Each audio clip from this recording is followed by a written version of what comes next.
Hello friends, हमेशा की तरह सप्ताह भर का करंट अफेयर लेकर आई हूँ। पहले तो उन सभी साथियों को धन्यवाद जो मेरी क्लास को वीडियो को वॉच करते हैं, लाइक करते हैं। आपका बहुत बहुत धन्यवाद। राजस्थान में भर्तियों का दौर शुरू है, कब किसका विज्ञापन निकल आए। आप अपनी तैयारी को मजबूत रखिएगा, मैदान में डटे रहिएगा। राजस्थान की सभी भर्तियों में करंट अफेयर आता ही है। मैं ये नहीं कहती आप मेरी क्लास देख के आप कहीं से भी पढ़िए, आप अपनी तैयारी को लगातार जारी रखिएगा। कल को हमें ये अफसोस ना हो कि हमने तैयारी नहीं की, हमने कोशिश नहीं की। लगे ना लगे वो बात की बात है, जो मेहनत करते हैं वो सफल होते ही हैं। ओके, तो टाइम वेस्ट ना करते हुए हम क्लास की शुरुआत करते हैं। फर्स्ट क्वेश्चन है, 2026 में राजस्थान के 8वें पोषण पखवाड़ा में राष्ट्रीय स्तर पर कौन सा स्थान प्राप्त किया है? तो ये प्रथम स्थान प्राप्त किया है। इम्पोर्टेंट फैक्ट है, इस कार्यक्रम का आयोजन बिरला ऑडिटोरियम में हुआ। इसका उद्देश्य राज्य के युवाओं को अंतर्राष्ट्रीय स्तर पर रोजगार के अवसर प्रदान करना। विदेशी भाषा संचार कौशल कार्यक्रम में सिखाई जाने वाली जर्मन, फ्रेंच, कोरिया, जापानी और स्पेनिश है। नेक्स्ट क्वेश्चन है, निम्न कथनों पर विचार कीजिए। पहला कथन है, मध्य प्रदेश महाराष्ट्र के बाद दलहन उत्पादन में राजस्थान का दूसरा स्थान 13.88% है। दूसरा कथन है, राज्य सरकार द्वारा दलहन उत्पादन को बढ़ावा देने के लिए 2 जिलों झालावाड़ व टोंक को मॉडल जिलों के रूप में विकसित किया जा रहा है। तो इसमें हमारा ऑप्शन हो जाएगा केवल 2 सत्याएं, हमारा दूसरा ऑप्शन सही हो जाएगा। इम्पोर्टेंट फैक्ट है, राज्य सरकार द्वारा दलहन उत्पादन को बढ़ावा देने के लिए 2 जिलों झालावाड़ और टोंक को मॉडल जिलों के रूप में विकसित किया। दाल मिलों का बड़ा नेटवर्क विकसित किया जा रहा है। 30 दाल मिलों की स्थापना हेतु वर्ष 2026-23 के लिए राजस्थान को 312 करोड़ रुपए दलहन मिशन के तहत उपलब्ध कराए जाएंगे। नेक्स्ट क्वेश्चन है, बायोब्रिक्स एग्रो प्लास्टिक ब्लॉक्स नवाचार किस संस्थान द्वारा विकसित किया गया? तो ये हमारा ऑप्शन थर्ड ऑप्शन सही हो जाएगा। ये भारतीय प्रौद्योगिकी संस्थान जोधपुर। इम्पोर्टेंट फैक्ट देख लेते हैं।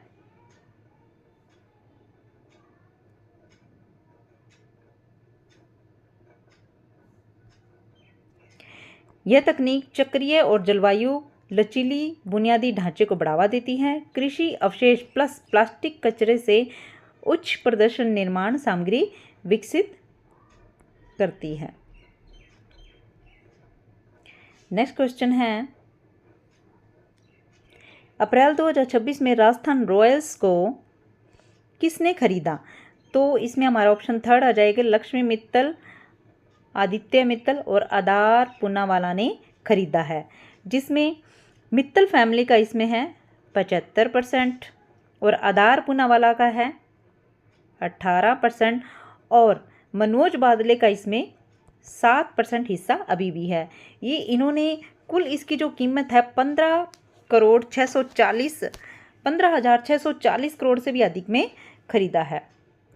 नेक्स्ट क्वेश्चन है, राजस्थान के किस लेखक को 2026 में पंजाब सरकार द्वारा भारत विभूषण सम्मान से सम्मानित किया? देखिए, राजस्थान के लेखक को पंजाब सरकार ने सम्मानित किया है, तो हमारा दूसरा ऑप्शन सही हो जाएगा, नरेश राघानी मधुकर। नरेश राघानी मधुकर। इम्पोर्टेंट फैक्ट देख लेते हैं। 28 अप्रैल 2026 को पंजाब विधानसभा में भव्य समारोह आयोजित हुआ। अजमेर के वरिष्ठ पत्रकार लेखक नरेश राघानी मधुकर को सम्मानित किया गया। यह सम्मान उनकी साइंस फिक्शन पुस्तक चिरंजीवी भव के लिए मिला है। नेक्स्ट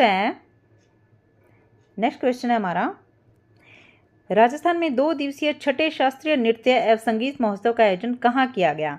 तो ये किया गया है उदयपुर में। इम्पोर्टेंट फैक्ट है, इस भव्य आयोजन का श्रेय कथक आश्रम उदयपुर और ऑल इंडिया डांसर्स एसोसिएशन को जाता है। इस आयोजन में 22 अलग अलग राज्यों से आए 400 से अधिक कलाकारों ने अपनी कला का प्रदर्शन किया। इस महोत्सव का उद्देश्य भारतीय शास्त्रीय कला को बढ़ावा देना, कलाकारों को एक मंच पर लाना है। नेक्स्ट क्वेश्चन है, राजस्थान के वन क्षेत्र में वाटर होल पद्धति से 24 घंटे की वन्य जीव गणना कब से शुरू की गई? तो हमारा थर्ड ऑप्शन शुरू हो जाएगा 1 मई से।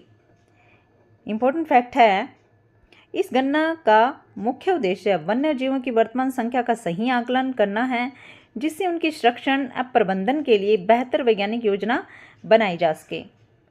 नेक्स्ट क्वेश्चन है, प्रधानमंत्री ने मन की बात के 133वें संस्करण में राजस्थान के किस पक्षी के संरक्षण प्रयासों की विशेष रूप से सराहना की है? तो थर्ड ऑप्शन सही हो जाएगा, गोडावन की। नेक्स्ट है, प्रदेश की पहली हाईटेक पार्क लाइब्रेरी कहाँ स्थापित की गई है? तो फोर्थ सही हो जाएगा, अलवर में स्थापित की गई है। इंपॉर्टेंट फैक्ट है, अलवर शहर के बौद्ध विहार डी ब्लॉक पार्क में स्थापित की गई लगभग 45 लाख रुपए की लागत से बनी यह अनोखी लाइब्रेरी हरियाली और प्राकृतिक वातावरण के बीच पढ़ाई की सुविधा प्रदान करती है। नेक्स्ट है, निम्न कथनों पर विचार कीजिए। पहला कथन है, तीसरी एशियाई पैरा थ्रोबॉल चैंपियनशिप 2007 की मेजबानी झुंझुनू को मिली। विश्व पैरा थ्रोबॉल महासंघ की अध्यक्ष निर्मला रावत है।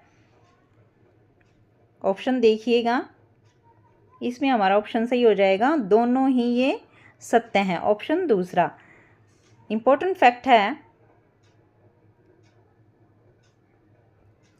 प्रतियोगिता झुंझुनू राजस्थान विश्वविद्यालय परिसर में आयोजित होगी। इसके लिए जयपुर में समझौता ज्ञापन MOU पर हस्ताक्षर किए गए।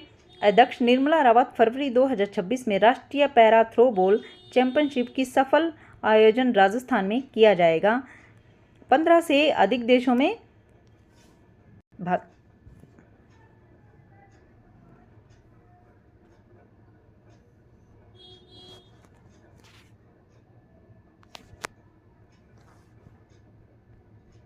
सॉरी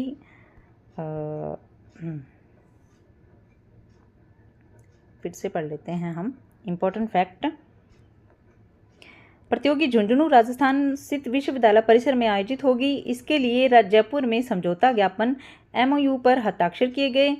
अध्यक्षता निर्मला रावत फरवरी 2026 में राष्ट्रीय पैरा थ्रोबॉल चैंपियनशिप की सफल आयोजन राजस्थान में किया जाएगा। 15 से अधिक देशों से इनमें भागीदारी होगी। नेक्स्ट क्वेश्चन है,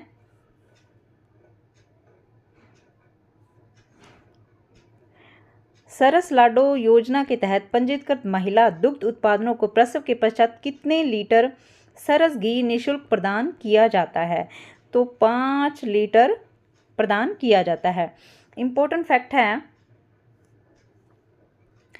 यह पहल महिला सशक्तिकरण और दुग्ध उत्पादन परिवारों के सहयोग के लिए शुरू की गई, जिसके तहत बेटी के जन्म पर 5 लीटर घी दिया जाता है। यद्यपि 21,000 रुपये का मायरा सरस लाडो मायरा योजना के तहत बेटी की शादी पर दिया जाता है, लेकिन 5 लीटर घी की सुविधा सरस लाडो योजना से संबंधित है। नेक्स्ट क्वेश्चन है, हाल ही में केंद्र सरकार द्वारा जयपुर मेट्रो किस फेज के लिए 13,037.66 करोड़ रुपए की औपचारिक स्वीकृति की गई है? तो हमारा थर्ड ऑप्शन राइट हो जाएगा, फेज 2 में। नेक्स्ट है, निम्न कथनों पर विचार कीजिए। राजस्थान सरकार द्वारा बजट 2026 में किसकी घोषणा की गई है? दूसरा कथन है, पर्यावरण संरक्षण को बढ़ावा देने के लिए बांसवाड़ा सिरोही उदयपुर में चंदन के वन विकसित किए जाएंगे। चंदन के वन विकसित किए जाएंगे। इसमें हमारा ऑप्शन है, दोनों ही सत्य हैं। इसमें हमारे दोनों ही सत्य हैं। ओके, इंपॉर्टेंट फैक्ट देख लेते हैं।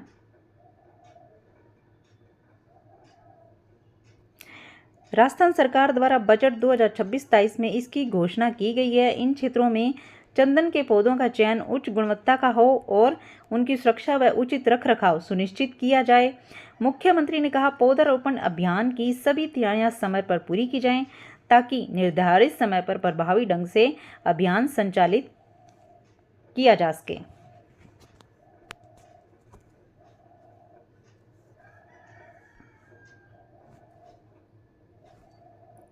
सॉरी, बार बार ये थोड़ा हो रहा है।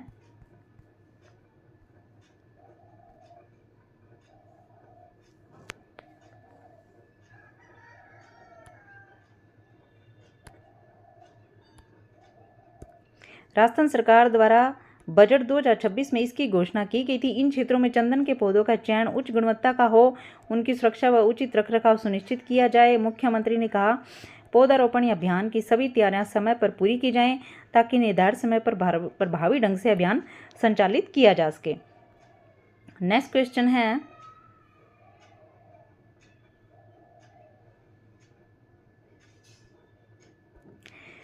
राजस्थान संस्कृत अकादमी वैदिक हेरिटेज एवं पांडुलिपि शोध संस्थान द्वारा पांडुलिपि प्रदर्शनी का आयोजित हुआ है, तो ये जयपुर में हुआ है। दूसरा ऑप्शन हमारा राइट हो जाएगा। इंपॉर्टेंट फैक्ट देखते हैं। इंपॉर्टेंट फैक्ट, जयपुर में 4 मई को राजस्थान संस्कृत अकादमी एवं वैदिक हेरिटेज एवं पांडुलिपि शोध संस्थान का आयोजन 21 दिवसीय लिपि प्रशिक्षण उप मुख्यमंत्री दिया कुमारी की उपस्थिति में हुआ। ज्ञान भारत मिशन के तहत पांडुलिपियों के डिजिटाइजेशन की प्रक्रिया को समझा, नई पीढ़ी को भारतीय परंपराओं, लिपि ज्ञान और शास्त्रीय विरासत से जोड़ने में महत्वपूर्ण भूमिका निभाई। नेक्स्ट क्वेश्चन है, राजस्थान सरकार द्वारा असंगठित क्षेत्र के श्रमिकों के लिए कौन सा ऐप शुरू किया गया है? तो हमारा दूसरा ऑप्शन शुरू हो जाएगा, श्रम सेतु ऐप शुरू किया गया है। नेक्स्ट क्वेश्चन है, राजस्थान सरकार ने सभ्य सीधा आश्रम योजना में किन व्यक्तियों को सम्मानजनक जीवन प्रदान करने के लिए शुरू की गई है? तो हमारा फर्स्ट ऑप्शन इसमें से राइट हो जाएगा, वरिष्ठ नागरिकों और निराश्रितों को सम्मान जीवन प्रदान करने के लिए।